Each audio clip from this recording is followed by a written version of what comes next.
bringing leadership and direction and depth to the different actions that we are carrying out. Por último, una palabra respecto And al lastly, we rol would de like ustedes como to representantes de talk sus about países. the Ya role decía of que es un each of you as privilegio y representatives también of una your own responsabilidad enorme. countries. Es It's a decir, privilege and yo a represento a mi responsibility as país, well. To say I han sido represent my nominados, country. están You have been participando, por nominated, supuesto, you are voluntariamente, participating in a activamente, voluntary way and dentro in de las an active posibilidades. way Entendemos que within the las possibilities, and we responsabilidades son understand muy that the grandes también al responsibilities interior are de los large países, y also también es within the por eso que countries, buscamos and that is también que why se we facilite, also want to en el caso de las facilitate, discusiones más in the case of específicas, a different otros actores, specific colegas que conversations, están we want con to ustedes, facilitate other que son, colleagues, es así other como vamos players, extendiendo and that is how we la can red de extend trabajo. our work network.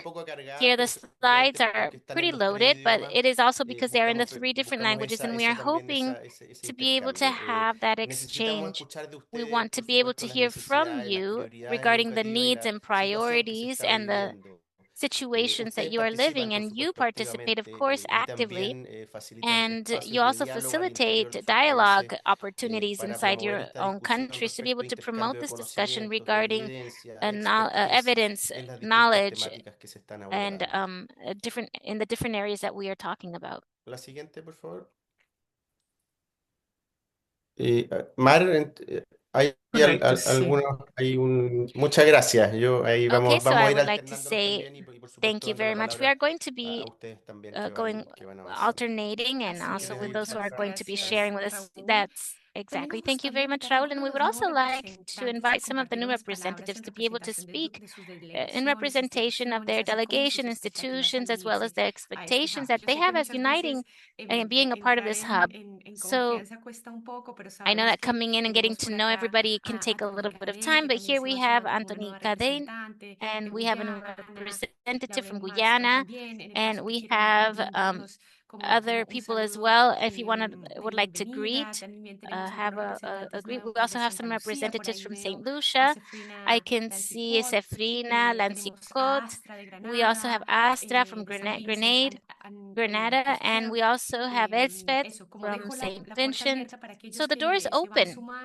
For those of you who are coming in, if you would like to say hello, if you would like to greet, and if not, there is no problem. We just have this space in case at some point you would like to get deeper into the hub as well. So if anybody would like to share.